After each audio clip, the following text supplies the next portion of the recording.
პირველ სამწოში ყურადღება თუ არ მივიქცია, ესე იგი თქვენ არ გაინტერესებთ ეს ვიდეო, მაგრამ მე მინდა მივიქციო ყურადღება და განახოთ თუ როგორ სრულდება მასონთა გეგმა. ამ საკითხებზე ვისაუბრებ დღეს ჩემს ვიდეოში და ეხლა განახებთ ვიდეოს.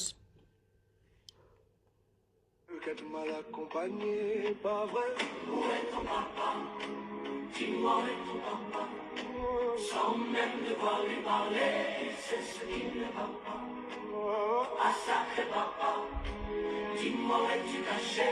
Ça doit faire au moins 1000 fois que j'ai compté mes doigts. Hey. Où t'es papa, où t'es? Où t'es papa, où t'es? უპაპა უტე. მეგობრებო, ძალიან საინტერესო გეგმა მიმდინარეობს, ხორციელდება ესე იგი მასონთა გეგმა.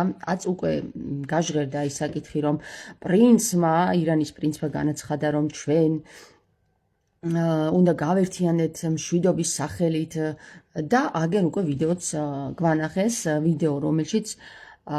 ვიდეო რომელშიც ერთიანდება სრულიად მსოფლიო, მეგობრებო.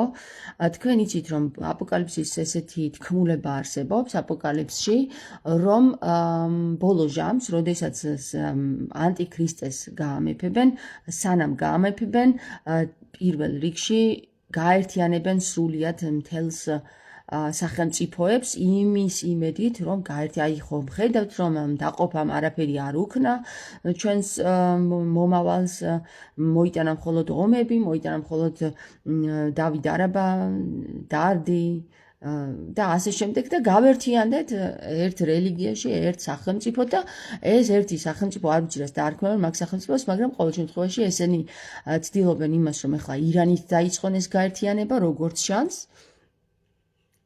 თმების გამოჩენით და შემდეგ უკვე მასონთა მეორე ნაწილი არის გეგმის მეორე ნაწილი და რომელიც დასასრულს უახლოვდება, ეს არის გაამეფონ პრინცი, ანტიქრისტე, მეგობრებო, აი იმ მეჩეთში, რომელშიც 3 დღეში ააშენებენ და ააგებენ. და ეხლა მე მინდა განახოთ ერთი რამ. მართალია ისინი თავის ანტიქრისტეს მოიყვანენ, მაგრამ მე გეტყვით ერთ რამეს, რომ ჩვენც გვაქვს ერთი იესო, მეგობრებო, ჩვენ მოვიყვანთ ამ იესოს. მოუჯოკრავთ. მეგობრებო, არ გეგონოთ, რომ იესოები არ არსებობენ ამ დედამიწაზე, მაგრამ თავარი არის მოძებნოთ, რომელია მართალი იესო. ვიღაცამ დამიწერა გუშინ კომენტარებში იმაზე რა სიტყვით, რომ აქ არის იესო და იქ არისო და თქვენო ხო, ყველა შეცდომა იქნებაო. მე ვიტყვი ამაზე, მეგობრებო, რომ მართალი იესო არის ის, ვინც თავის თავზე არიჩემებს მე ვარ იესო. და საერთოდაც ცანის გახსნა რას ნიშნავს, ხომ არ იცით? მეგობრებო, მე გეტყვით ერთ რამეს. მოდით ავშალოთ ეს იესო, ეს არის ჩემი მეუღლე და მაღლა იესო, მაგრამ არ იშლება, კარგი დავტოვოთ. ესე იგი, აქ ჩემს კოლაჟზე, მეგობრებო, ჩემს შექმნილ კოლაჟზე, მაღლა არის იესო, რომელიც ტურინის სუდარის მიხედვით არის აღმდგარი, ანუ გაცოცხლებული ხელოვნური ინტელექტის მიერ და ქვემოთ არის ჩემი მეუღლე, რომელსაც მე გუში დავაყენე და მე ვთქვი, მარინუს, მოდი აქ ერთი წუთი, აი ხომ მე რაღაცას თავზე დაგაფარებ და აქეთ იქიდან მინდა გადაგიღო რა, რომ ესე კოლაჟი შევქმნო, რომ და შევადარო არის თუ არა მართლა მსგავსება შენსა და იესოს შორის, თქო და კარგიო დამთანხმდა და რახან დამთანხმდა გადავუღე სურათები და ვეკითხები, მე თქვი იესო ხარ, რატომ იმალავ? მე თქვი თუ იესო ხარ, მითხარი, ნუ მიმალავ. ხო და მარინუსი მეუბნება, რომ იცი რაო, ესე იგი არსებობსო, როგორც ჩემი აზრია, მეთანხმება ამ აზრზე, რომ არსებობს ფიზიკური სხეული, რომელიც დედისმუცლიდან აიკრიფება კვლავ და ეს არის ჩვეულებრივი ის, რასაც გვეუბნება ვახსოფე ლორაში განხარას გვაბრუნებ რაზნეკ ჭირსაო შოთა რუსთაველი, ზუსტად ეს ფაქტორი, მეგობრებო, რომ ფიზიკური სხეული კვლავ გებითია. აღიდგენს ავის თავს. ეგ არ არის ახლა სულიერთან კავშირი ყველა შემთხვევაში შეგიძლიათ დაამყარო, თუ კი მოინდობებ ამას და თუ კი არ შეუერთდები ბოროტ ძალას, მაგრამ კვლავ გებითობა, მეგობრებო, არ ნიშნავს იმას, რომ შენ ისხარ, მაგრამ ფიზიკური სხეული კვლავგებითობაში არის. გესმით? ანუ ეხლა განვიხილოთ ეგ საკითხი რა ფენომენი არის კვლავგებითობა და ძალიან საინტერესო თემებია ჩემს ცხოვრებაში, იმდენად საინტერესო, რომ არ ვიცი რა და მე განახეთ ეხლა თქვენ თუ რას ნიშნავს კვლავგებითობა და რა არის სულთან კავშირი. ხო? ეს აი მეგობრებო, აქ ხედავთ ორ საკითხს, რომელიც ჩემს ცხოვრებაში უკვე ჩემს ცხოვრებაში თვალნათელია და დაკვირვების ნიადაგზე სასწაულებრივად ჩემმა ცხოვრებამ გამიცხადა, რომ არსებობს კვლავგებითობა, რეალურია კვლავგებითობა. აი აგერ თქვენ ხედავთ, რომ თამარ მეფის აკლდამაკიერა და თამარ მეფის ფრესკაზე ბეთანიაში, რომელსაც ხალი წაუშალეს, ეს არის ინტერნეტიდან ჩამოტვირთული ფრესკის ფოტო, მეგობრებო. აი ეს ფოტო ეხლა დღეს რომ ინტერნეტში ნახოთ, მას აღარ აქვს ხალი. თუმცა სადღაცა შეიძლება შეგხვდეთ, რომ ხალი აქვს. ამას რატო აკეთებენ არ ვიცი. ბეთანიაშიც მივედით მე და ჩემი მეუღლე და ვნახეთ, რომ ხალი ქონდა. 3 წლის მერე, როდესაც ვნახეთ, რომ ხალი ქონდა თუ არა, აღარ ქონდა ხალი. ანუ გამოდის, რომ ვიღაცა მიზანმიმართულად იბრძვის და ვინ თუ არა ის, ვისაც ხელწოდომა აქვს ამ ფრესკაზე, ხო? ამ ფრესკაზე ხელწოდომა აქვს მხოლოდ საპატრიარქოს მაღალ იერარქებს. ხო? ნუ ახლა ილია მეორეს ვერ დავაბრალებ. მაგ დროს როცა წაშალეს ეს ხალი, ილია მეორე უკვე ლოგინად იწვა. და ვინ არის ვინ ეს, ხო? ვინ situation არის, მეგობრებო, აქ ესე იგი ისინი მოიყვანენ თავიანთ ქრისტეს და აპოკალიფსის წერილის მიხედვით არის ესეთი მომენტი, რომ ცანი გაიხსნება, ჯვარი დაესმევა თავზე, ცანზე და შემდეგ ადამიანი მოვა გონს. ყველასთვის გაცხადდება, რა ხდება. და ნახეთ, ცანის გახსნა, მეგობრებო, ქრისტემ რა თქვა ქრისტემ, რომ გარეთ ნუ დაიწყებთ ხედვასო, შიგნით ეძებეთო და ცანის გახსნა შიგნით როგორ არის, იცით, მეგობრებო?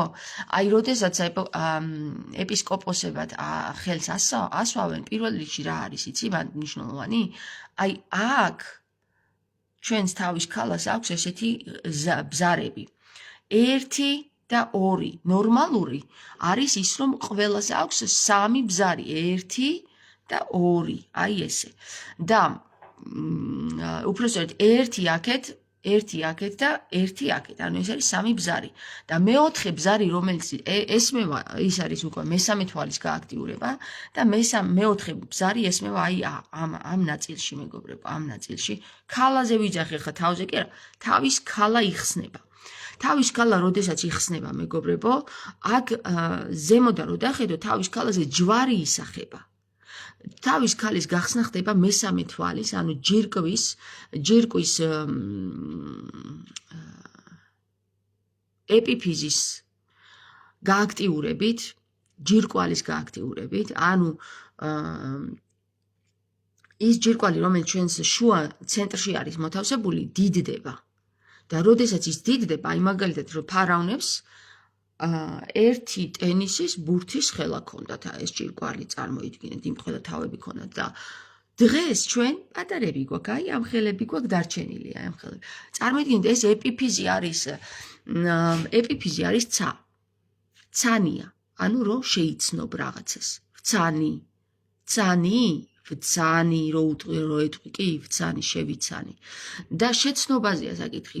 ბევრი, როდესაც ქრისტე მოვაო, ვერ შეიცნობს, ხო არის საკითხი აქ გაჟღერებულია. ისიც გაჟღერებულია, რომ იტყვიანო ქრისტე აქ არის, იქ არისო და ყველა შეცნობა იქნება, არ მიხვიდეთო, ქრისტეს სიტყვებია ეს. ჩემიანს შეიცნობთ ისე, როგორც მე ვცხოვრობო, ისე იცხოვრებს ისიცო. საქმეებით შეიცნობთო, გესმით? აი ეს ცნობა არის მნიშვნელოვანი, მეგობრებო, და არა ის, რომ რო გეტყვია, რომ აი იქ არის ქრისტე და იქ არის წადი განგკურნავს. მნიშვნელოვანი დააკვირდი ადამიანს, როგორი ცხოვრებით ცხოვრობს. გავს ქრისტეს ცხოვრებას? გავს? აი მაგალითად დადის ხალხში, ეხმარება ხალხს. ქრისტე იყო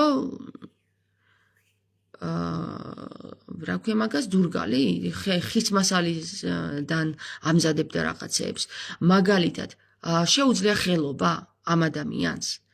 არის ღვთისმიერი? აი მსგავსი იქნება, გესმით და საქმე რაშია იცით მეგობრებო? კლავგებითობა, მოდი ახლა ამ წავშ. კარგი იყოს ეს თამარიც აქ და ეს იესოც და ჩემი მეუღლეც. აი ნახე ძალიან საინტერესოა კავშირდება ახლა მარინოს ვეუბნებოდი გულში მეთქი აი როგორ ჩაჯდა ეს დროები მეთქი ერთმანეთში პირველი საუკუნე, მე-12 საუკუნე და 21 საუკუნე, რომელზეც საუბარი მქონდა, როდესაც მე ბერ ნიკოლოსთან მივედი და მივუტანე ბანანი, ხო, ბანანი რომ მივუტანე გახსოვთ ანბანის სახით. მაშინ როდესაც მივუტანე, მაშინ იქ ვედროს განვიხილე, ვედრო რას ნიშნავს და ვედროში არის ესეთი კოდური რაღაცა არის, რომ როდესაც შიფრავ ვეს, ანუ ევას პირიქით წაკითხული ვ ევა არის, ხო?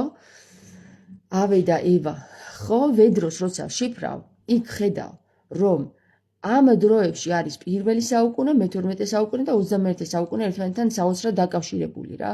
ეხლა ვისაც გაინტერესებთ ეს როგორ არის დაკავშირებული, მაშინ უნდა ამოვძებნო ვიდეო, მაშინ როგორ ავხსენი და შემიძლია ეხლაც აგიხსნათ, მაგრამ ბევრ დროს წაგვართმევს. შეგიძლიათ ვიდეოზე გადახვიდეთ, მე ვეცდები რომ ლინკი ჩაგიგდოთ, მაგრამ ლინკს ვერ ჩაგიგდებთ, იმიტომ რომ კომენტარის დაწერის უფლებას არ მაძლევს Facebook-ი. ამიტომ ვეცდები რომ ჩემს Facebook გვერდზე გავაზიარო, ან უბრალოდ ნახეთ ჩემს პლეილისტში YouTube კანალზე Liquid Dogma თამარის ლაივი. ნახეთ ბერი ნიკოლოზის პლეილისტი. ნიკოლოზ მაკარაშვილის პლეილისტი. ბერი ნიკოლოზი თუ ნიკოლოზ მაკარაშვილი არ ვიცი ზუსტად როგორ ამაქვს დახასიათებული, მაგრამ აღარ მახსოვს და გადადით ნახეთ ეს პლეილისტი და იმ პლეილისტში მოძებნეთ ბანანის საკითხები. და უყურეთ და ნახავთ თუ როგორ არის დაკავშირებული აი ამ დროს ვედროში, ხო? ვედროში, ვედროში როგორ არის ეს სამი საუკუნე ერთმანეთთან დაკავშირებული და რაც არ უნდა საოცარი იყოს, ხო, მეგობრებო? ჩემი ცხოვრებიდან გამომდინარე, მართლაც აი აგერ კავშირში არის, ესე იგი, მე 21 საუკუნეში ვცხოვრობ. აი ეს ქალბატონი, რომელსაც თამარ მეფის ფრესკის გვერდზე ხედავთ, ეს მე ვარ. ეხლა თამარ მეფეს რო შევხედავთ, ეგ ცხოვრობდა მე-12 საუკუნეში. თამარ მეფეს კლავგებითობის საკითხი, პარალელები რო გავავლოთ, სამი ხალის დამთხოვა ეს უბრალო არ არის. გარდა ამისა, კიდევ მე ამაზე ბევრი ვიდეო ჩავწერე, თუ რამდენი პარალელია ჩემსა და თამარ შორის გავლებული და ის რომ დავით სოსლანი ძალიან გავს ჩემს მეუღლეს. და საინტერესო ის არის, რომ ჩემი მეუღლის საკითხი დღეს ირკვევა. ანუ დავით სოსლანის საკითხი, რომ ის იესო ქრისტეს მსგავსი იყო, ირკვევა 21 საუკუნეში. რატო ეხლა 21 საუკუნეში? იმიტომ რომ 21 საუკუნეში შემოვიდა ტექნოლოგია, რომელმაც ტურინის სუდარის მიხედვით აღადგინა ქრისტეს სახე. და ქრისტეს სახე არის ჩემი მეუღლის სახესთან ერთ-ერთი მსგავსი. ეხლა ნახეთ როგორი საინტერესო რამეა, რომ ადამიანი ბევრი გავს იესო ქრისტესო, გესმის, დამიწერეს და ბევრი გავს იესო ქრისტეს. მაგრამ ტურინის სუდარის მიხედვით აღმდგარ ქრისტეს, მათ შენეთ კიდევ ვინ გავს? და ვინც ისინი არიან, თქვათ, მსგავსნი, ვინც არიან გარეგნულად, რომელიც იესო ქრისტეს გავს, მაშინ ისინიც ამის ნაწილები არიან, ანუ ამ ფიზიკური სხეულის ნაწილები არიან. ნახე, ჩემმა მეუღლემ დასვა გუშინ ესეთი კითხვა, კარგი კითხვა დასვა, რომ მაშინო თუ ესი არისო და ჩვენ ვართო ეს, ანუ ფიზიკური აღადგენს თავის თავსო და ისე როგორც ჩვენ სხეულში ხდება უჯრედი გაყოფს თავის თავს და წარმოქმნის ახალ სიცოცხლეს, ხო? და ის გაყოფს აი ჩასახვის პროცესს დავაკვირდეთ. უჯრედი თუ არ გაიყო, იქ პროცესი არ წავა. უჯრედი იყოფა ჯერ ორ ნაწილად. ანუ კვერცხუჯრედი, ქალის კვერცხუჯრედი იყოფა ჯერ ორ ნაწილად, როდესაც მას შეუერთდება სპერმოიდი. ორ ნაწილად იყოფა, მერე იყოფა 4 ნაწილად, მერე იყოფა 8 ნაწილად, მერე იყოფა 16 ნაწილად და ასე მიდის, გაყოფა 16 კიდე 16-ზე გაამრავლა და ასე ვითარდება ადამიანი, მეგობრებო, და ჩამოყალიბდება ადამიანად. ეს არის ფიზიკური სხეულის ფიზიკა არის, ჩვეულებრივი ფიზიკა. რაც არ უნდა საოცრად მიგვაჩნდეს და საოცი რამ ებას, ხო? ფიზიკური სხეულის მონაცემი არის ის რომ გაიყოს და ეხლა ჩემმა მეუღლემ როდესაც კითხვა რომ აი ის თუ ვთქვათ რატო ვართო მაშინ ამდენი ადამიანიო 9 მილიარდი ადამიანი როდის არსებობდაო საერთოდ რა და იცი რა არის აი ჩვენ დაყოფილი ვართ მეთქი უთხარი რა გასაგებია იმიტომ რომ ჩემ საუბრებს უსმენს ხოლმე და მიხვდა უკვე უცბად და რას მიხვდა ეხლა ნახეთ ანუ ჩვენი უჯრედი წარმოქმნის თავისნაირს ერთს კიდე გესმის და კლონები ანუ კლონი იმიტომ არის რომ და ორეულები იმიტომ გვყავს რომ ჩვენი უჯრედი ანუ ფიზიკურ სხეულში აი ესე რომ დედამიწა აღვიქვათ როგორც დედად დედის მუცელი ხო ვთქვათ აი როგორც დედის მუცელში ისახება უჯრედი რომელმაც უნდა წარმოქმნა საბოლოოდ ბავშვი უნდა შუას ბანიშვას ეს რომელიც მუცელში ბაია რომელიც მუცელში ისახება ბაია კარგი სახელია და ზუსტი სახელი და არქოს ქართველებმა და არა ემბრიო სხვა რაღაცა არის მეგობრებო ბაია არის ზუსტად ემბრიოს შემცვლელი სიტყვა რომელიც ძალიან ზუსტად არის შერჩეული ქალის მუცელში წარმოშობილ სიცოცხლესთან. როდესაც უჯრედი ყოფს თავის თავს, კიდე ყოფს თავის თავს და რამდენად ყოფს თავის თავს. წარმოიდგინეთ 9 თვის განმავლობაში ყოველ კვირა იყოფა. ყოველ კვირა. ნახეთ, ერთი კვირის მანძილზე უჯრედი პროცესშია, რომ ის თავი ორად გაყოს. როდესაც მათ სპერმოიდი უერთდება. ანუ მამრი და მდედრი ენერგიებზია აქ საკითხი. მამრიდან გამოსული სპერმოიდი უერთდება დედის მუცელში წარმოშობილ კვერცხუჯრედს, ანუ მამრი და დედრი ენერგია უკვე გაერთიანდა, როდესაც ეს მოხდა, მერე იწყებს უკვე პროცესი. ახლა ნახე, ერთი კვირის მანძილზე ეს პროცესი ხდება, რომ მან გაყო თავისი თავი ორად. მერე კიდე ერთი კვირის მანძილზე 4-ად გაყო თავის თავი. კიდევ ერთი კვირის თავზე 4-ად და 8-ად გაყო თავის თავი და ერთი კვირის თავზე აი ესე ყოფს ერთმანეთს თავის თავს და წარმოიშობა უნიკალური რაღაცა არსება, რასაც ქვია ამიანი.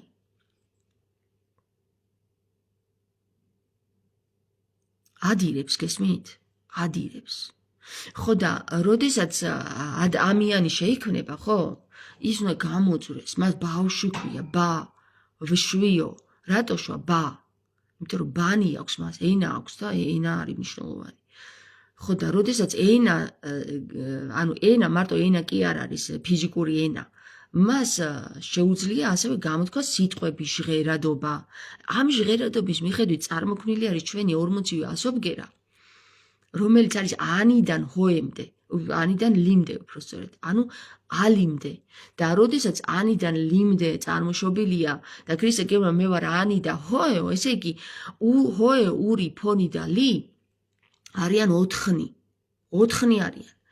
ჰოე თუ იესო ქრისტე არის, ანიდან ჰოემდე თუ იესო ქრისტე არის, ჰოე, ური, აური არის მესამე ღმერთი, რომელიც მასთან ერთად დგას, ანუ ღმერთკაცი, ფონი არის კიდე, აფონი და ალი. აი ეს ღმერთი, ანი და ჰოე, აური, აფონი და ალი. აი ესენი არიან ის ღმერთები, რომლებიც შესაცნობი ყავს, მეგობრებო. ანი და ჰოე შევიცანით, თქვათ, ხო, იმიტომ რომ ქრისტემ გითხრა, რომ ჩვენ მე ვარ ანი და ჰოეო და ნახეთ, რომ ანბანში არის ბანის მეშვეობით საინტერესო რაღაცები იხსნება, ხო? ძალიან მნიშვნელოვანი ენა რატო არის? ამ ენით რომ შეიცნობა და ამ ენით რომ სვავთ წერტილს ჩვენ ყველა ლოცვის მერე წერტილის დასმა არის ამ ენით. და ამ ენაზე კიდე ენა რა არის, ხო? ჩვენ ქართულ ანბანში მე-6 ასობგერა არის ენი და ჩვენთან არის აზრობრივად ენა, რომელზეც საუბრობთ და კიდევ ენა, რომელიც გააქვს. სხვათა შორის არამეულ ენაზე, მეგობრებო, როდესაც ქრისტე საუბრობდა, ხო? მე ვფიქრობ, რომ არამეულ ენაზე კი საუბრობდა, იქ არის ენაზე საუბარი. ზუსტად ესე გამოთქვავს ცივილიზებული სამყარო და ევროპელები, რომ ენაზე საუბრობდნენ. არამეულ ენაზეო და ენას ქონდა მნიშვნელობაო და ენა არის ქართულად ენა. ჩვენ ვიცით, რომ ენის მნიშვნელობა ჩვენ ვიცით, იმათ მარიციან. ეხლა მე რომ დავდგე და ადამიანს უთხრა, რომელიც მეუბნება გერმანულ ენაზე, რომ იცი რა, ქრისტე არამეულ ენაზე საუბრობდაო, ხო? აი, მაგალითად, გეტყვით ახლა რომ გაიგოთ ზუსტად გერმანულად. Er hat auf aramäische Ena geredet. აქ რომელი სიტყვა გაიგე ახლა ქართული? ერთადერთი ხო? ენა.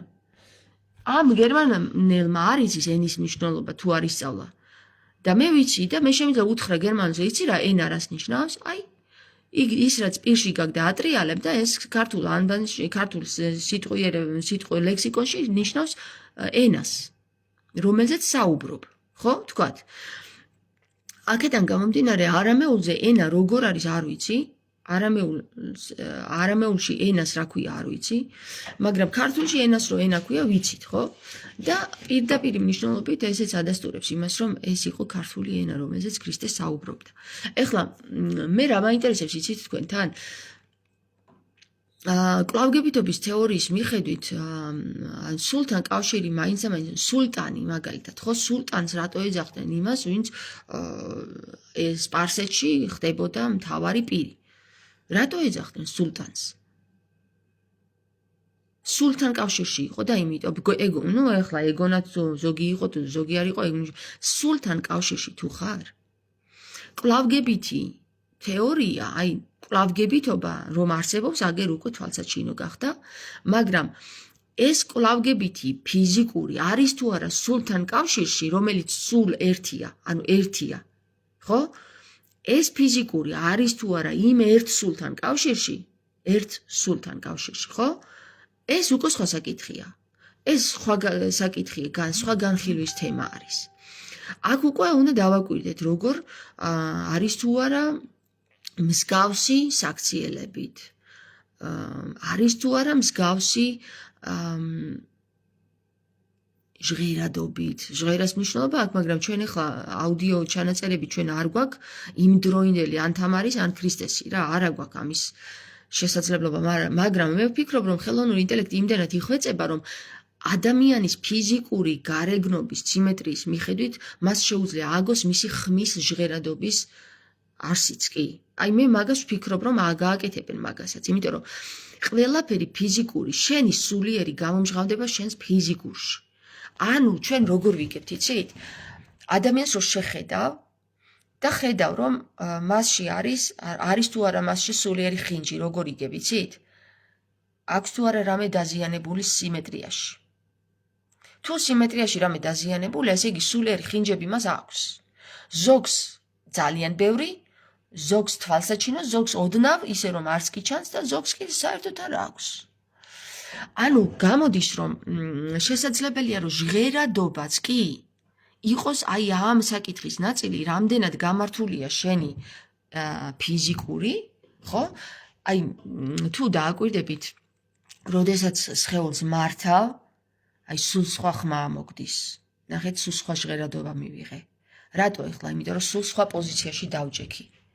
მაგრამ როგორც კი აი ესე მოვიხრები, აქ უკვე ფილტვებიდან მოდის, მუცლიდან აღარ მოდის ხმა. აქ მოდის ფილტვებიდან და ხმა ცოტა რაღაცა მყივანა ხდება, ხო? აი ნახეთ ეხლა გავსწორდე და სწორი მუცელი, ანუ იმას ვქნა, რა ქვია, აღმართო ჩემი ენერგეტიკული ველი. როდესაც ენერგეტიკულ ველს აღმართავ, აქ უკვე მოდის ჟღერადობა იმდენად იცვლება, რომ შენი ხმა მოდის აი აქედან, სადღაც აქედან. და საერთოდ მომღერლები აქედან მღერიან. აი აქედან მღერიან, იმიტომ რომ აქედან აქვთ მთელი ენერგია აქ გამოაქვთ, გესმით? საინტერესოა რა არის, იცით მეგობრებო, რომ ჟღერადობაც შესაძლებელია აღდგენადი იყოს და გავიგოთ თუ როგორ საუბრობდა და რა ხმა ჰქონდა იესო ქრისტეს. ეხლა საკითხავი ის არის, რომ როდესაც ენერგეტიკული ველები გამართულია, იქ არანაირი ხინჯი არ არსებობს ფიზიკურ ველში, ანუ სხეულში, იქ არ ხარ მოხრილი, იქ არ ხარ ზურგი არ გტკივა, იქ ის ფეხი არ გტკივა, იქ თავი არ გტკივა, არაფერი. იქ გამართულია ენერგეტიკული ველები, არაჩვეულებრივად მოძრაობს სისხლი, ანუ სისხლი, რომელიც გადაანაწილებს ამ ენერგიას მთელ სხეულში და ადან ბემდე მიაქვს და ბედან ჰოემდე მიაქვს ეს მთელი ინფორმაციები და თუ კი სისხლი რომელ ასობგერასაც ვერ აწოდის თავის ენერგიას, ესე იგი ის ასობგერა თანდათან ჭკნება, თანდათან დეფორმირდება, თანდათან ეთიშება აი ამ ერთ მთლიანს. ასობგერა ახლა წარმოვიდგინოთ, რომ ჩვენ გვაქვს რა უამრავი ორგანო, ხო? თუ კი ერთ-ერთი ორგანო, იმიტომ რომ შენი ენერგეტიკული ველი არ არის გამართული, ვერ მიაწვდის სისხლის მეშვეობით ამ ორგანოს იმდენ რაოდენობით ენერგიას, რომელი ენერგიაც არის საჭირო მისთვის, მაშინ ის თანდათან კვდება. ამიტომ სიბერე მაგიტომ შემოდის, მეგობრებო. სიბერე ეს არაფერი არ არის გარდა დაზიანებული ორგანიზმისა. თუ კი ორგანიზმი გამართულია, იქ სიბერე არ არსებობს. ყოველ 21 დღეს აღადგენს სისხლი თავის თავს, ყოველი უჯრედი თავის თავს. მაშასადამე თუ უჯრედი თავის თავს აღადგენს, აქ არ გიჩდება ნაოჭი, აქ არ გიჩდება ნაოჭი, აქ არ გიჩდება ნაოჭი, იმიტომ რომ ყველა ორგანო ჯანსაღია. აი აქ რო ნაოჭები უჩდებათ ქალებს, თუ იცით რატო ხდება ეს, თუ იცით რა? და სხვადასხვა ვირუსის მერე ხშირად მაქვს ხოლმე მეც ეს ნაოჭი. ეს ნაოჭები, მეგობრებო, არის შინაგანის გარე გამოტანა და რა ხდება ხა? როდესაც პირის არეზე ქალებს ნაოჭები უჩდებათ, ესე იგი მათ აქვთ ძალიან დაძაბული ქალური ენერგეტიკული ველი. მათი ქალურობა არ არის გამართული. მათ დაძაბულობა აქვთ, მათ გამართვა სჭირდებათ. ანუ ეხლა ნახეთ, რამდენ ქალსაც ბავშვი ყავს გაჩენილი, იმდენ ქალს დაძაბულობა აქვს. დაძაბულობა ექნება, შასი არ არის, იმიტომ რომ ქალს აი ეს ნაწილი თუ არ აძლიერა, ხო, თუ არ ავარჯიშა, თითო ბავშვის გაჩენის დროს იპრესება.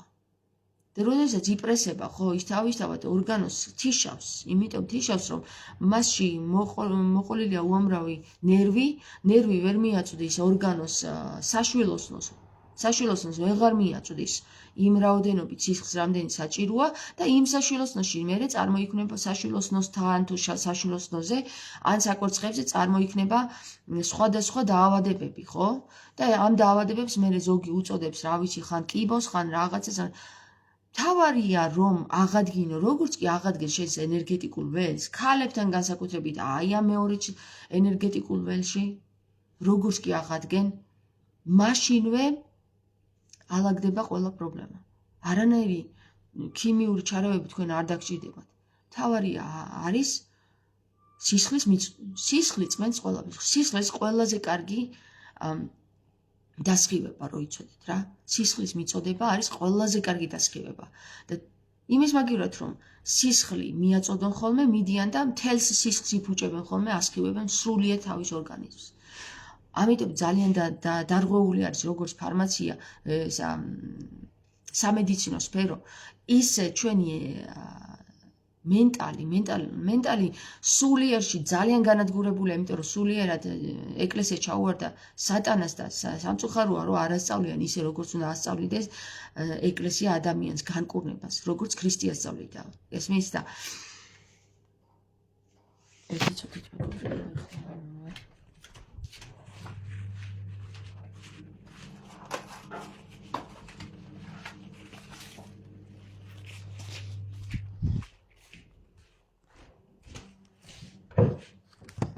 რასაც სწავლიდა ქრისტე. და ქრისტე არ იჯდა კომპიუტერთან და არ წერდა რაღაცეებს, ხო?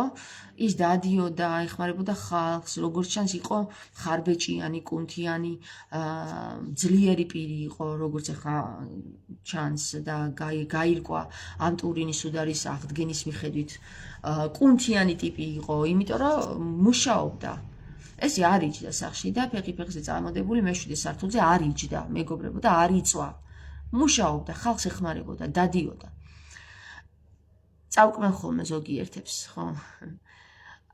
რაც შეეხება სიტყვის ძალას, მეგობრებო, სიტყვის ძალის მეშვეობით, ხო? აი აქ უკვე მაგდალინელი ერთვება და ძალიან საინტერესო როლს ასრულებს მაგდალინელი სხვათა შორის. და გნოსტიკური სახარებები ახლა რომ გამოვიდა 1945 წელს რო იპოვეს. აი იმ გნოსტიკური სახარებების მიხედვით, ხო, თომას სახარებიდან და მათეს სახარებიდან, უბრალოდ მათეს სახარებიდან გაირკვა, რომ ესე იგი, როდესაც ატარებდნენ რაღაცა განკურნების რიტუალი ქვია, რომ ჩვენ რიტუალს ვეძახით ახლა, მაგრამ განკურნების რიტუალს ქრისტე და მისი მოწაფეები მაგდალინელი გამოთქვავდა რაღაც სიტყვებს და მისი სიტყვების გამოთქმის მეშვეობით იყო იკურნებოდა რაღაცა ველები იხსნებოდა, ანუ პორტალებს ხსნიდნენ. ანუ პორტალი რა არის ცნობიერება, ცნობიერს ხსნიდნენ ადამიანში. ეხლა ნახეთ, რატო იყო მნიშვნელოვანი ქალს ჩაეტარებინა ეს სიტყვის გამოთქმა და არა იესო ქრისტეს. იმიტომ რომ ანუ ლოგოსი თვითონ, ლოგიკა არის მამრი ენერგიის წარმომადგენელი და სოფია არის სიბრძნე. სიბრძნეში დევს სიტყვა. სიტყვა უნდა წარმოთქვას ქალმა. ქალის ენიდან, პირიდან წარმოთქმული სიტყვა არის ძალაში და არა კაცის პირიდან. და რომელიც ამოტრიალებულია დღეს ამბიონებზე, რო დგანან კაცები და უითებ რომ ლოცულობენ და მათი სიტყვა საერთოდ არ შეისმინება იმიერ სამყაროში, ხო, სადაც უნდათ რომ მიაწვდინონ ხმა. ოდითგანვე ჩვენ გვაქვს ეს მაგალითებზე, არც ერთმა და ვერც ერთმა მღვდელმა ვერ მოახერხა და ვერც ანდრია პირველ წოდებულმა ვერ მოახერხა საქართველოში ქრისტეს სიტყვის დამყარება გარდა წმინდა ნინოსი. წმინდა ნინოსი, რომელმაც წარმოთქვა სიტყვები, ჯვარზე ავიდა,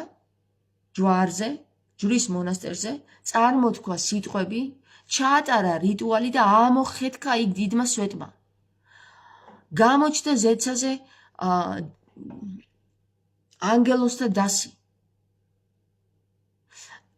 ეს არ მოხდა მამაკაცის ენის საშუალებით, ეს არ მოხდა ვიღაცა მღვდლის საშუალებით, ეს მოხდა ქალის ენით. ქალს აქვს სხვა ჟღერადობა და ქალის ჟღერადობას შეისმენს დედამიწის შუაგული, რომელიც კავშირშია შენთან, შუასკნელთან და ზესკნელთან. შენ თუ ვერ დააკავშირე, დედამიწა ქვია და არა მამამიწა, დედამიწა და დედამიწის შუაგულში არის დედა და არა მამა. და მამა ზეციერიო, ხო? დედა მიწაო, ხო? ანუ ესენი კავშირში თუ არ მოვიდა ერთმანეთთან, ხო?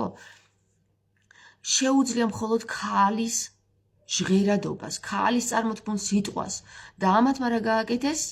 ამათმა აიღეს და ეს ქალი საჭურისეს, იმიტომ რომ არა ამბიონზე ქალის ასვლა როგორ შეიძლება?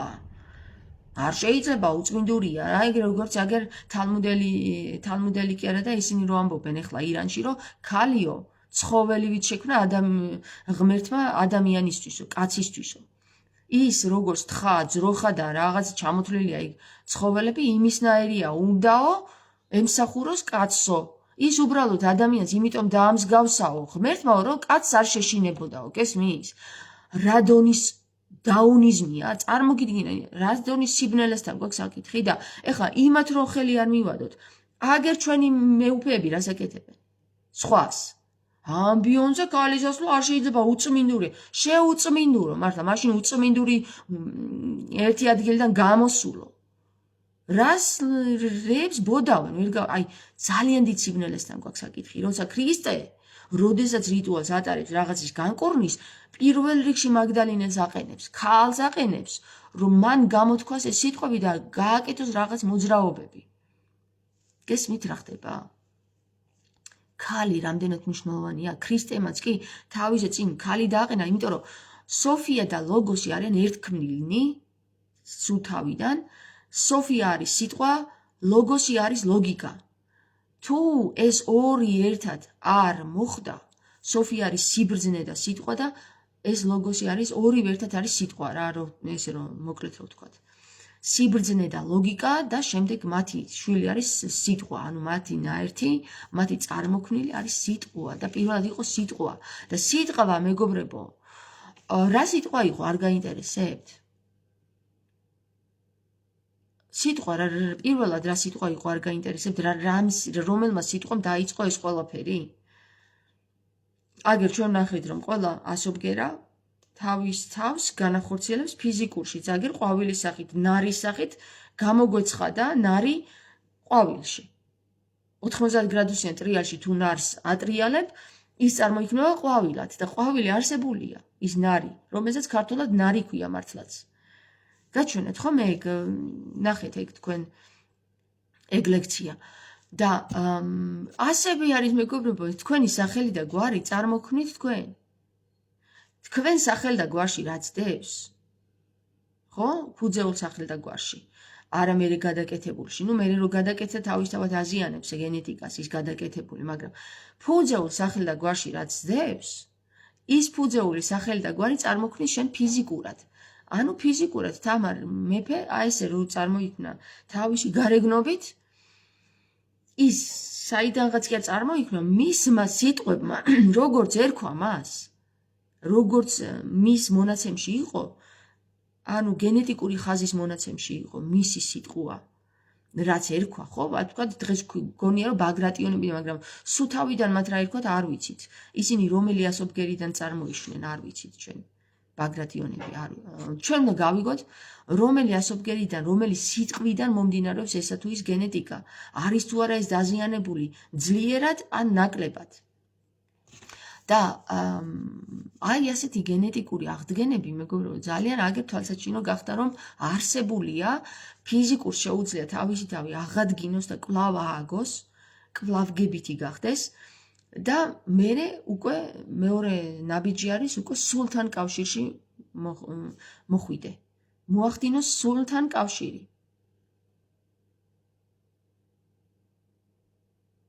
გესმით და როდესაც სულთან კავშირია ესე იგი ფიზიკური და ასტრალური უკვე გაერთიანებულია და მერე რა უნდა მოახდინოს მესამე ნაბიჯი რა არის ეს მესამე ნაბიჯი არის უკვე ცნობა მეგობრებო ცნოს ცანი გაიხსნას, ცანი გახსნას და ცანის გახსნა არის ის რომ შენახან ენა მოგცა ღმერთმა აუხსნას სხვას ეს რას ნიშნავს და თუ ამას ვერ მოახერხებს მესამე ნაბიჯი არ გაერთიანდება ფიზიკური და ასტრალური ველი მენტალი თან ვერ გაერთიანდება თუ ფიზიკური და ასტრალური ველი მენტალთან ვერ გაერთიანდა რა მოხდება თუ იცით მე-12 საუკუნეში რაც მოხდა ის დაიხურება ეს საკითხი ისე დაიხურება და შემდეგ ფიზიკური ველი ასტრალური ველი და მენტალური ველი კვლავ ეცდება კვლავ აეგოს კვლავ ამხელა ენერგიის ხარჯვა დასჭირდება როდის მოხდება ეს ღმერთმა იცის ან მოხდება ან არა და ამიტომ ამბობს ქრისტე რომ არავინ არ იცის დედამიწის ზურგზე როდის მოხდება მეორედ მოსვლა ეს იცის მხოლოდ იმ პირველ ქმნილმა სინათლემ რომელიც ზეცაშია ამიტომ პირდაპირ მნიშვნელობით გეუბნებით ეს ცნობიერება ადამიანს როდის გაეხსნება არავინ არ იცის ეს არის ადამიანის ნებაზე დამოკიდებული შენ თუ შეგიძლია რომ გახსნა ეს ცნობიერება ესე იგი მომხდარია შენთან აღდგომა თუ არ შეგიძლია შენთან არ არის მომხდარი აღდგომა აგერ აღმდგარ ხალხს უყურებთ თქვენ ოღონდ თუ შეიცნობთ თუ ვერ შეიცნობთ აღდგომა არ ხდება აღდგომა ხდება მხოლოდ რაში სასופველი სადარისო ქრისტე რას ამბობს შენშიო ხო გარეთ თუ დაეძებ შიტები შეგასწრებენო შენშია აღდგომა გარეთ არ უნდა იყურო შენში უნდა იყურო არის თუ არა ემოწმება თუ არა შენ შინაგანი ამ საკითხებს თუ შენ ვერ დაამოწმე და ჯერ კიდევ ვიღაცა მღვდელს მივარდი და იკითხე იმ მღვდელს და იმ მღვდელის აზრებზე იარე ხო არ მოხდება შენში აღდგომა, იმიტომ რომ ჯერ კიდევ სხვას უყურებ, ჯერ კიდევ შენი თავი არ გაგიცნია და შინაგანში არ შესულხარ. სასופველი არ დაგიმკვიდრებია. დედამიწასა ზედა. გესმით? და საინტერესო რა არის იცით მეგობრებო? წარსული აწყო და მომავალი. აი ხომ მეკითხები ახლა აი რას მოგცემს ახლა ეგ შენ?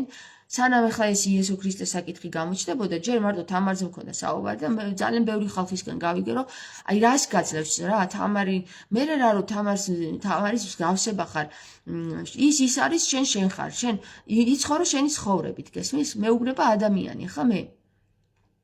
და მე მიკვირს ამ ადამიანისგან აი ესეთ რაღაცას რომ არიგებს, იმიტომ რომ ჩემი ცხოვრებაა ის, რასაც მე ვიციებ. ეს არის ჩემი ცხოვრება. ეს თამარის ცხოვრება არ არის. ჩემი ცხოვრებაა ის, რომ მე გამოვიძიე, რომ კვლავგებითობა არსებობს, გესმით? და როგორ გამოვიძიებდი ამას, თუ მე ვერ დავაკავშირებდი, ამ პარალელებს ვერ გავავლებდი, რომ თამარსა და ჩემ შორის არის პარალელები და კვლავგებითია. და ეს იმას არ ნიშნავს, რომ მე თამარის ცხოვრებით ვცხოვრობ. ეს იმას ნიშნავს, რომ მე ვცხოვრობ ჩემი ცხოვრებით, რომელიც პორტალში გავიდა თამართან და ინფორმაციები გამოიტანა იქიდან. გესმით? ანუ აქაც გიადვალის თეორიას უკავშირდებით, ალისი რო უკავშირდება ალისონს. ეს იგივეა, მეგობრებო, იქ არსად სხვაგან სფეროში და სხვაგან სივრცეებში და ხელს არ შეყოფ იქ და იქ ეგეთი რაღაცები არ ხდება. ყველაფერი ხდება შენში, იმიტომ რომ შენ ხარ ყველაფერი. მთელი სამყარო ხარ შენ. და მთელი სამყარო შენშია, გესმის? ჩვენ ერთნი ვართ. გუშინ გაიხსენეთ რა ვისაუბრეთ. მე ვარ შენ, მე ვარ ის, მე ვარ მე. გესმით? ვარ შენ ვარ, ის ვარ. ანუ ჩვენ ერთნი ვართ. ერთნი ვართ. სხვა არაფერი არ არსებობს. უჯრედი თავიდან ერთი იყო, მერე დაიყო. მერე დაიყო 9 მილიარდ ნაწილად, გესმის? ეხლა ისე უნდა გაერთიანდეს და ისევ მახსენდება 3 წლის წინ ვიდეო რო ჩავწერე ტესლას კოდის მიხედვით ეს ვაშლი რომ დაიჭრა და დაიჩეხა, ხო? ნაწილაკებად. ისევ უნდა გამთლიანდეს. ვაშლი რაც არ უნდა დაჩეხო. მისი უხილავი პატარა ნამცეცი რო აიღო და ჩაიხედო მიკროსკოპით შიგნით, ისევ ვაშლს დაინახავ გამოშტერდები. ისეთი რაღაცაა ფიზიკური ველი. არ ქრება.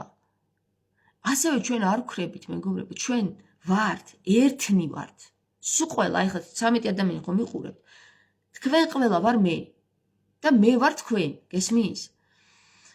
ამიტომ საერთოდ არ არის გამორიცხული სული ერთიაო და იმ ერთ სულს თუ არ შეუერთდით, ხო? ჩვენ ფიზიკურში ძალიან ბევრად დავიყოფით, 9 მილიარდად კი არა, 25,000 მილიარდად დავიყოფით და გვინდა ჩვენ ეს უფრო და უფრო დავსუსტდებით. რაც უფრო დავიყოფით, მით უფრო განაწილდება ეს ინფორმაცია და ეს ინფორმაცია თუ ესე გაიშალა და დაიკარგა, ვერასდროს აღარ მოვახერხებთ აკრეფას და გაერთიანებას. ამ ინფორმაციის აზრში მოყვანას ვეღარ მოვახერხებთ და იქნება როგორც ბაბილონის გოდოლი იქნება რა. ვერავინ ვეღარ გაიგებს რას ვლაპარაკობთ. ყველა თავისას გაურიკინებს, ყველა თავის ჭკუაზე დაიწყებს სიარულს, ყველა თავისას დაიწყებს რომ მე ვარ მართალი, მე ვარ მართალი, მე ვარ მართალი, გესმის? და მე და გადაიქცევა ფარად. ცხვრის ფარად ეს ყველაფერი. მაგრამ ჩვენ თუ ვისაუბრებთ ფარაონზე, ხო? აი ეს ფარა თუ მზედ გადაიქცევა, მზე ერთია თავისი სხივებით. გავიგებთ რომ ჩვენ ვართ ერთი ბირთვის ნაწილები, რომელიც გამოვდივართ ერთი უჯრედიდან, დაყოფილი ვართ და ჩვენ ისე უნდა გავერთიანდეთ. აქ აღარ იქნება მერე ომი, რომ ეს მიწა ჩემია და არა შემია და არა იმისია და ომი დასრულდება, მეგობრებო. ისე კი არ დასრულდება ომი, აგერ ეხლა ირანი როგორც ცდილობს ანტიქრისტეს მეშვეობით რომ გახსნას ის ერთიანობა.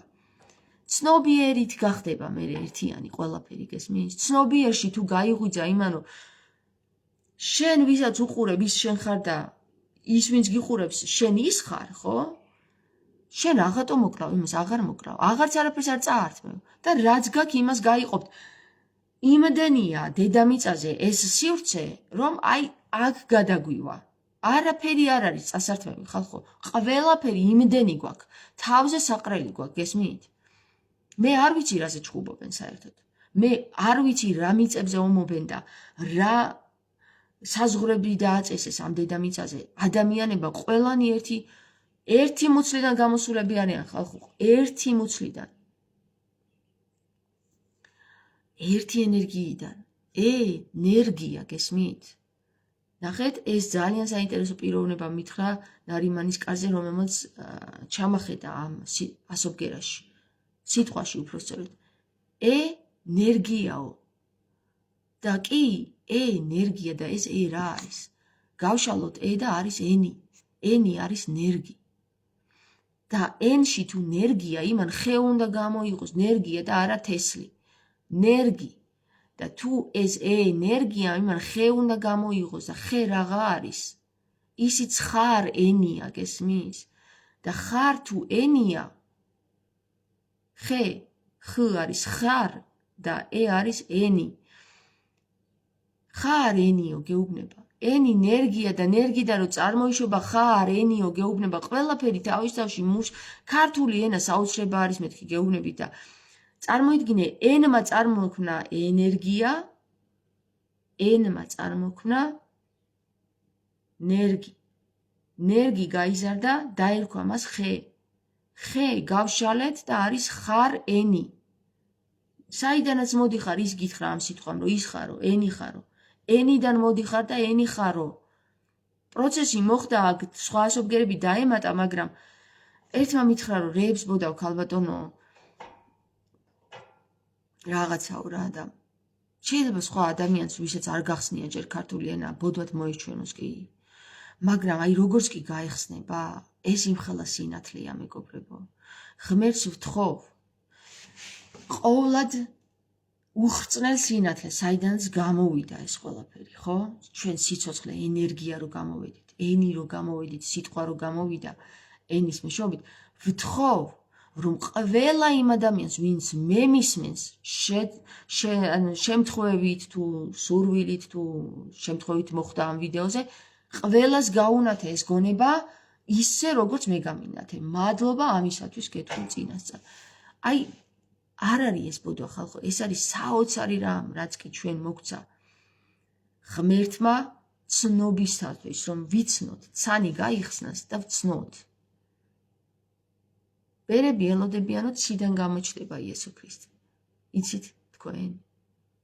აი ეს არის ანტიქრისტე ზუსტად. ის შენ გარეთ გაყურებს და გარეთ გახედებს და არა შენ შიგნით. შენ არ იცი ცნობა რა არის და რო სასופველი რო შენშია. და როდესაც აი ამ კაბიდა რო გახვალ იმ ცნობიერებას რომ თან წაიღებ და მე ისევ კლავ რო აეგებ იმ ცნობიერებას ისევ კლავ მოიტან. აი ეს არის მეგობრებო. ცანის გახსნა ეს არის და არა იქ გარეთ მაღლა ჩიტები რო დაფრინავენ იმ ცანზე. იქაც მოგიხდენენ. იქ ახლა ამ ჰაპის ტექნოლოგიებით იქაც გამოაჩენენ ჯვარს. თქვენ გონიათ არა, აგერ ვთქვი და რამდენიმე დღეში ნახავთ რომ ჯვარიც გამოჩნდება მალე ცაზე. თუ რამდენიმე დღეში არა, რამდენიმე თვეში მაინც. ძალიან მალე მეგობრებო, ძალიან მალე მოგვიწევს ჩვენ იმ რეალობასთან შეჯახება, რა რეალობაც არის აპოკალიფსში დაწერილი, რომ 3 წელი სერიოზული შიმშილი დაიწყება. და შიმშილის ეშინია ხოლმე ხალხს რა, რატომღაც მარტო შიმშილის ეშინია და სულიერი შიმშილი რო იყო 48,000 წელი, იმისი არ ეშინია, მაგრამ აი ფიზიკურ შიმშილზე რომ მიდგება ხოლმე საქმე, იმის ძალიან ეშინია ადამიანს. იმიტომ რომ გონია რომ მხოლოდ ეს ამას ვერ აიტანს, მაგრამ სადაც 48,000 წელი სულიერი შიმშილი აიტანა, ფიზიკურ შიმშილს იცი როგორ ადვილად აიტანს, ფიზიკური სულიერთან იცი რამდენად განსხვავდება მეგობრებო და თუ სულიერი შიმშილი აიტანა და შეძლო ადამიანმა, ამდენი წელი აიტანა, ხო? დამერწმუნეთ, ფიზიკური შიმშილი მისთვის იქნება აი არაფერი. ფიზიკური შიმშილი ძალიან ადვილია. აი სულიერი შიმშილი ძალიან რთულია. სულიერმა შიმშილმა შეიძლება მოგკლას და გაგაქროს. ფიზიკური ვერ გაგაქრობს. არსში ვერ გაგაქრობს. არსში, იმიტომ რომ კლავგებითი ვართ, აგერ ხედავ, კლავგებითია. სრულ გენეტიკა კლავგებითია. სრულ კლავგებითია. 100% კლავგებითია და ეს ვერ გაქრება. მაგრამ თუ კი შენი სულიერება, აი რაც თქვი რომ დაიყოფა მეთქი ინფორმაცია და ვეღარ მოახერხებს ადამიანის საერთოდ გაიგოს არსი რა ხდება, აი ახლა რაც მე ჩამოგითვალეთ რომ კლავგებითი ვართ და სოფელი გვატრიანებს ეს თავ ახლიდან, სანამ არ გავალთ ამ ცანიდან, არ ვცნობთ და ამ წლიდან არ გავალთ, უკვდავებაში არ გადავიზრდებით, მანამდე გვატრიალებს ეს სოფელი, გესმით? შოთა რუსთაველმაც თქვა და თამარმაც იცოდა ეს და შემდეგ როდესაც აი ეს დაირღვევა და ამასაც ვეღარ ცნობ, წარმოიდგინე სულიერი შიმშილზე ვსაუბრობ ახლა. სულიერი შიმშილი არის ის, რომ აი გშია შენ, რომ როდესღაც ადამიანებს აუხსნა ეს საკითხი რა. შენ თვითონ გაიგო ჯერ და მე გაუხსნა ადამიანებს. თუ ვერ ხდება ეს, მაშინ ადამიანი სულიერად შიმშილობს. აქვს აბსოლუტური შიმშილი, იმიტომ რომ ნაყოფი არ გამოაქვს არანაირ არაფერს არ გამოაქვს ნაყოფი და ხარ ესე დაიბადები, ისწავლი რაღაცას, წერა კითხვას, იქ მიდიხარ მონობ, მერე მოკვდები. ეს არის ამისთვის შექმნა შეხოერთვა. არა, მეგობრებო, არა. ნაყოფი უნდა შევიცნოთ და ნაყოფი გეუბნებით მე თქვენ. ეს არის ნაყოფი. რო კლავგებითი ვართ, ჩვენ არ ვკვდებით, ენერგია გვაქვს, რა ენერგიითაც გახვალ, იმ ენერგიით შემოხვალ და იმ ენერგიას აქვს აღდგენითი პროცესი. გაიხსენებ. სული ერთია და იმ სულში იწერება ყველა ინფორმაცია, რაც განვინთან დგას, რაც განვითარებაში დგას. და თუ სტაგნაციაა, მაშინ აღარ ვითარდება არაფერი. სული არასდროს არ არის სტაგნაციაში, ყოველთვის ვითარდება, სულ განვითარებაშია. სულ განვითარებაშია გეუბნება, სული, ანუ სულ არის სული, ხო? სულ განვითარებაშია, რომ ვამბობ, ესე იგი სული განვითარებაშია მუდამ. სულ მუდამ. ანუ სული მუდამ არის. მოკლედ ქართული ენა არის საოცრება რა, ყველაფერში გიმტკიცებს, გაძლევს საკვებს, გაძლევს წყაროს, რომლიდანაც არ გწყურდება, რასაც ქრისტე ამბობს და ჩვენ კიდე ამას ავიღე და ჩემი ყოფილი მოძღვრის არ იყოს ენაში დაკარგული უწოდეთ ადამიანებს, რომლებიც ამ საკითხებს განიხილავენ. საიდანაც მოდის წყარო, პირველ წყარო, რუსთავი მოდის, რუსთავში ვართ. არის ყველაზე გაუხრწნელი წყალი, ხო? თავში ვართ. რუს თავზე ვდგავართ და იქიდან წყლის დალევა არ გვინდა. ფუო ვიძახით და იქ რო ჟანგიანი და ტყვრიანი და ტალახიანი წყალია, იქიდან ვსვათ წყალს. ადი რუსთავში და დალიე წყალი. აგერ შოთამ კი გითხრა რომ რუსთველი ვარო. ხო და არის. ხო, ხვალ წავიკითხა, გავაგრძელოთ ვეფხისტყაოსანი როსტევანზე გავჩერდით და როსტევანის გამეფებაზე გავჩერდით და წავიკითხოთ, განვიხილოთ, მეგობრებო. მეც მაინტერესებს ხოლმე ისე ხანდახან ისეთ საინტერესო რაღაცებს ვიტყვი ხოლმე, მეც მიკვირს საიდან მეთქი, მაგრამ როდესაც სულთან კავშირში ხარ, ის გაწვდის ყველაფერს. ასე რომ, მეგობრებო, სულთან იყავით, სულთანები იყავით. კარგად. დამიწერეთ ხოლმე, რომ ეს გავიგე თამარ და ეს გავიგე შენგან. იცით რატომ მეგობრებო, ვინც ახალი უყურებს, ვერ ხვდება რებს ლაპარაკობთ. და გონიათ რომ მარტო მე ვლაპარაკობ და თქვენ არაფერი არ გესმით. ვინც გაიგეთ რამე ახლა ამ ლაპარაკიდან, დამიწერეთ რომ თამარ იცი რა, მე ეს გავიგე და ამაში გეთანხმები და ეს მეც ვიფიქრე ერთ დროს და ეს მეც ნაფიქრი მაქვს და ამაში ნახე როგორ გაარტყი და რა ვიცი რაღაცეები დაწერეთ, რაც გახსნა თქვენში რომ სხვა ამას დაინახოს, ხო იცი თვალი ბრმაა. თუ არ დაინახავ, ვერ ხედავს მანამდე და რო დაინახავს, მე ხედავს. რო დაინახავს, რომ თქვენც აზროვნებთ. ისიც დაიწყებს, მოუნდება, ნახე გადამდებია, მოუნდება იმანაც, რომ გაიგოს და დაძაბავს გონებას, რომ რა, ისინი თუ იგებენ, მე რატო ვერ ვიგებ და გაიგებს მე ისიც, კაცო. გაუგებარი არაფერი არ არის, რასაც ლაპარაკობ. გაკოცეთ, მეგობრებო, წავედი ბედნიერ დღეს გისურვებთ, ახლა რა ვიცი, კარგი ამინდია და კარგი დღეა.